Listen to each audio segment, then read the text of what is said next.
वाली रिजर्वेशन पूर्वोत्तर भारत के लिए, पूर्वोत्तर भारत भी बहुत पिछड़ गया, असम, मेघालय, त्रिपुरा, मिजोरम, वो सब एरिया पिछड़ गए थे, तो उनके लिए भी शेड्यूल 6 रख दिया गया। अब शेड्यूल 6 क्या कहता है, सुनो ध्यान से, अल्लाह नहीं करोगा कोई तो अभी संप्रभुता मेरी ही हाथ में है। यहाँ ये राज्य काफी पिछड़ गए थे और यहाँ पर खनिज संपदा, नेचुरल रिसोर्सेज बहुत ज्यादा थे। इन लोगों का कहना था कि हमारा संविधान में हमारा विदोहन कर दिया जाएगा, बड़ी कंपनियों को भेज देंगे, हमारा जनसंख्या कम है तो संसद में हमारा प्रतिनिधि नहीं रहेगा, कहीं हमारी कोई बात नहीं सुनेगा, तो हम तो बर्बाद हो जाएंगे। तब अम्बेडकर साहब कहे कि ना ना ना, बर्बाद नहीं हो गया। शेड्यूल 6 मतलब अनुसूची 6, शेड्यूल 6 में कहा गया है कि जो जो राज्य शेड्यूल 6 में आएगा, असम, मेघालय, त्रिपुरा, मिजोरम, असम, मेघालय, त्रिपुरा, मिजोरम, असम, मेघालय, त्रिपुरा में, तो इस एरिया में किसी कंपनी को, किसी होटल को, किसी फैक्ट्री को, बड़ी कंपनी को अगर जमीन खरीदना है तो वहां के लोकल लोगों का नियम चलेगा, न कि वहां संसद का नियम या supreme court, high court, district court का चलेगा। वहां के लोकल लोग अगर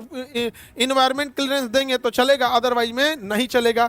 अब बताइए, वहां का जंगल आज भी सुरक्षित है, पूर्वोत्तर का, वहां के खनन आज भी सुरक्षित है, बचा के कौन रखा है, शेड्यूल 6। ऐसे ही जम्मू कश्मीर में, लद्दाख में सबसे ज्यादा खनिज है, लेकिन लद्दाख में बर्फ इतना है और वहां सबसे ज्यादा सेंसिटिविटी है, बहुत ज्यादा खनन हो जाएगा, बहुत ज्यादा अगर प्रदूषण होगा, फैक्ट्रीज लगने लगेंगी, होटल खुलने लगेगा, इंडस्ट्रियलाइजेशन होगा, यहाँ का बर्फ पिघलेगा, कंपनियां अपना पैसा कमा के लेके चली जाएंगी, वहां के रहने वाले वैसे ही बर्बाद हो जाएंगे जैसे आज धनबाद और झरिया के लोग वहां पे कोयला निकालने के बाद जो आग लग गया है, वहां के आदिवासी आज मर रहे हैं, बड़ी कंपनियां पूछने नहीं जाती है। तो यहाँ भी जरूरी था शेड्यूल 6। पिछले 4 साल से सोनम वांगचू यहाँ आर्टिकल शेड्यूल 6 मांग रहे थे कि हमें भी शेड्यूल 6 दो, कि जब तक हम परमिशन न देंगे कि कौन सा पहाड़ खोदना है, कहां पे माइनिंग करनी है, कहां होटल बनाना है, कहां इंडस्ट्री बनाना है, यहां सेंट्रल का नियम नहीं चलेगा, शेड्यूल 6 चलेगा।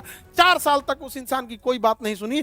लेकिन अगर नेपाल में प्रोटेस्ट हुआ तो वहां के बच्चे भी थोड़ा उग्र हो गए, उन्होंने भी प्रोटेस्ट किया, उनके ऊपर वही धारा लगा दिया गया जो आतंकवादियों के ऊपर लगता है, नेशनल सिक्योरिटी एक्ट, डाल के जयपुर की जोधपुर जेल में रख दिया गया। हम भीड़ तंत्र वाले लोग को कोई मतलब नहीं बना है कि वो इंसान इस देश के लिए क्या किया था, वो इंसान इस सेना को ठंड में रहने के लिए टेंट दिया था जहां सेना का नेटवर्क नहीं चल रहा था, दुनिया में पहला लाईफाई बना के दिया, वाईफाई नहीं लाईफाई बना के दिया, इतनी ज्यादा इनोवेशन किया, उसके ऊपर 3 इडियट मूवी बनी है। 3 इडियट मूवी में जो वहां पर रणछोड़ दास छांचड़ बना होता है आमिर खान, वो कोई और नहीं, वो सोनम वांगचू है जो आज जेल में है इस भीड़ तंत्र में। समझ में आ गया? भारत में भीड़ तंत्र में यही होता है, बस खुश रहिएगा आप लोग और कुछ नहीं। क्या वो इंसान जेल में क्या मांग रहा था? शेड्यूल 6 क्या मांग रहा था? उसे आरोप लगाया गया कि देशद्रोही है, चाइना से मिला हुआ है, ये है वो है, एनएसए लगा, कहां चल गए, खत्म कहानी। क्या मांग रहे थे? शेड्यूल 6। क्या गलत मांग रहे थे? आज देखिएगा बर्बाद हो गया। शेड्यूल 6 में न रहने का नतीजा देखिए, 800 किलोमीटर लंबी अरावली पहाड़ी को अब काट दिया जाएगा, क्योंकि कहा गया है कि जो पहाड़ियां कम ऊंची हैं उन्हें काट दिया जाएगा। अरावली पहाड़ी जो है वो 93% ऐसी पहाड़ियां हैं जो 100 मीटर से कम नीची हैं।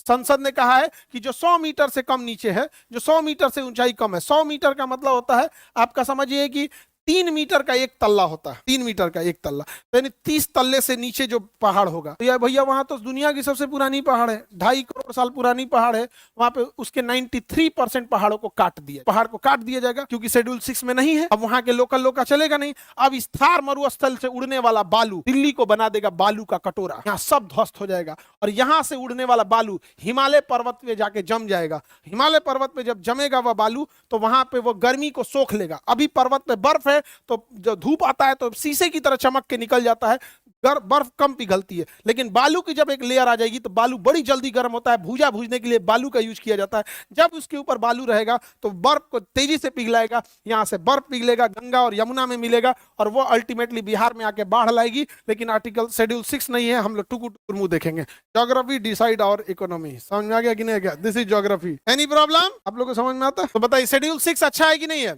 चारे राज्य को सोनम वांगचू क्या मांग रहे थे? शेड्यूल 6। शेड्यूल 6 ये भी नहीं किया किसी को, गया जेल में तो जेल में गए, हम लोग को क्या मतलब है? नहीं समझे? हम लोग में क्या भीड़ तंत्र में क्या खराबी होती है? भीड़ चाहती है उनके लिए कोई लड़ाई लड़े, लेकिन भीड़ तंत्र की खराबी, वो फंसेगा तो भीड़ उसके लिए नहीं आएगी। समझ में गया? दिस इज भीड़ तंत्र। आगे बढ़ जाए। उनको घोषित कर दिया क्या चीज? देशद्रोही। नहीं समझे? हम लोग भी ज्यादा बोलेंगे तो हम लोग को भी घोषित कर देगा, लेकिन फिर पब्लिक हम लोग यही कहेगी, अगर हमको कहा जाएगा कि पाकिस्तान की बात करता तो पाकिस्तान वाला खुद आएगा, या भाई उस सबसे ज्यादा हम लोग को गरियाया है हमरा तो घोषित नहीं कर सकते हैं, और चाइनीज घोषित कर देंगे, चाइना का।